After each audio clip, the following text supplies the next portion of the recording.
route, mais en revenant aussi sur l'extrait, en fait, hein, d'où part ce retour réflexif dans Killer.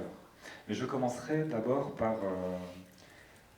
la poésie de Mirbaev, donc ses films, mais d'une manière un peu périphérique à sa filmographie directement reconnue et balisée. Darejan, en fait, est aussi enseignant. Il enseigne le cinéma dans 3 établissements au Kazakhstan, une université publique à Almaty, mais aussi 2 écoles. Et dans le cadre de ces enseignements, il co-réalise avec des étudiants des films pédagogiques. Alors ces films pédagogiques me semblent avoir une importance assez significative.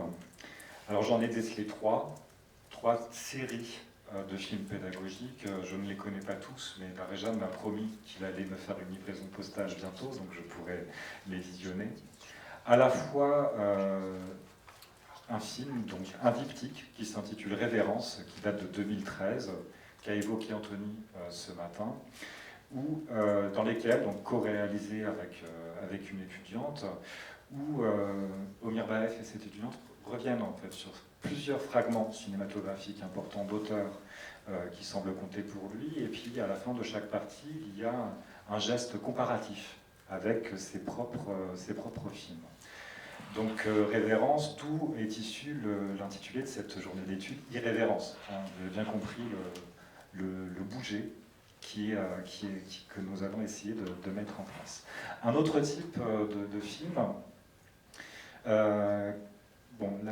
qui semble s'appeler confrontation ou combat. Je ne sais pas trop comment le traduire en français, mais je m'y m'aidera un peu plus tard à ce sujet, où il s'agit de convoquer des extraits fameux de la littérature, exemplairement le bal dans Anna Karenine, ou le meurtre dans Crime et Châtiment de Raskolnikov, et de mettre côte à côte, en fait, de monter, de confronter les différentes mises en scène dans l'histoire du cinéma de ces extraits littéraires. Donc ça me paraît assez important, et Darejan insiste beaucoup que l'important, ce n'est pas le pourquoi de l'adaptation de ces fragments littéraires, mais le comment. Donc la façon dont on identifie à la fois l'attaque, les modalités de figuration qui sont à l'œuvre dans ces adaptations filmiques d'œuvres littéraires, en tout cas de ces œuvres filmiques qui reviennent, qui font réexister ces œuvres littéraires. On n'est pas très loin de ce que Alain Bergala défendait dans l'hypothèse cinéma, au fond. Quand il prend l'exemple de Madame Bovary, comment, à partir d'un extrait très célèbre de Madame Bovary, étudier la façon dont Renoir l'a mis en scène et la façon dont Chabrol semble l'avoir mis en scène d'une façon a priori complètement antagoniste, mais en fond participe d'une pluralisation de tentatives de mise en scène cinématographique. Bon, je signale aussi que Madame Bovary n'est pas absente du cinéma de Mirbaev. On a vu que Sauve et protège, le film de Soukourov, qui est une adaptation de Madame Bovary, était convoqué par Mirbaev. Et donc la troisième série de films, dont je vais vous montrer un extrait, s'intitule Autographe. Peut-être on pourrait le traduire aussi par signature. C'est une proposition que je fais. Donc, ce sont des films pédagogiques, des espèces de manuels de cinéma, mais des manuels en cinéma. Des manuels visuels, au fond, sonores et visuels, qui, pour commencer, sont dédiés à des auteurs de la modernité cinématographique ou des auteurs majeurs de l'histoire du cinéma. J'ai repéré et j'ai pu voir ces films pédagogiques consacrés à Jean Vigo, à Michelangelo Antonioni, à Alfred Hitchcock, à Ingmar Bergman, à Andrei Tarkovsky et évidemment à Robert Bresson. Donc toute une série comme ça qui pourrait paraître assez auteuriste, hein, et c'est vraiment le cas, mais qui va se consacrer à l'analyse visuelle de certains détails, comme ça. Au fond, un commentaire des gestes qui définissent les styles, la stylistique de chacun de ces auteurs à partir de l'exercice du montage. Tout ça participe d'un geste aussi parce que c'est assez condensé. Ce sont des formes brèves d'une dizaine de minutes.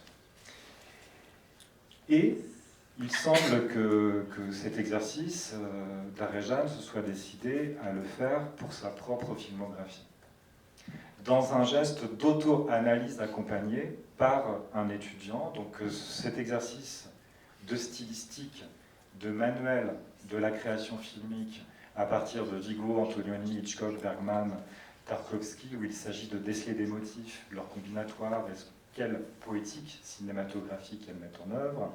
Omir Baef, en fait, a décidé de le faire à propos de son propre travail afin de revenir sur sa propre stylistique.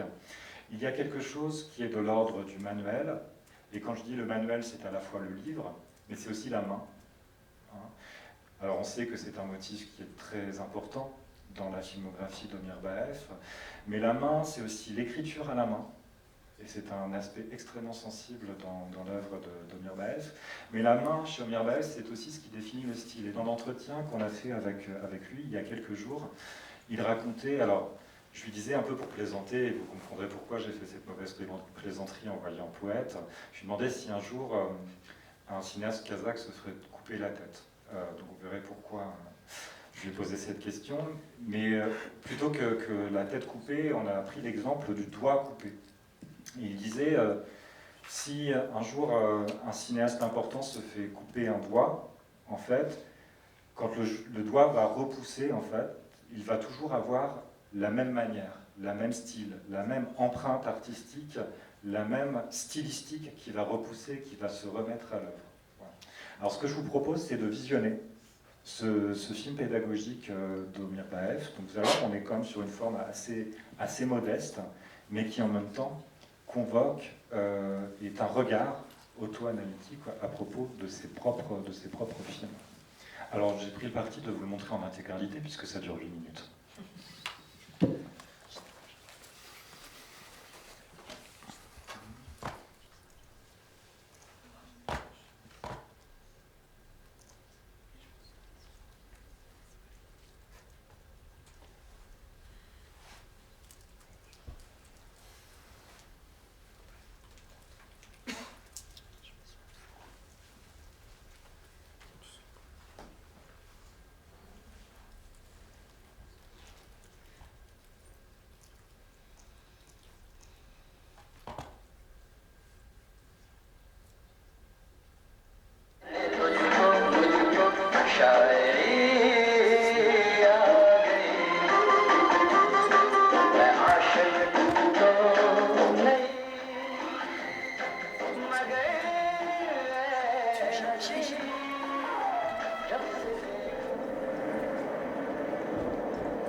Espera,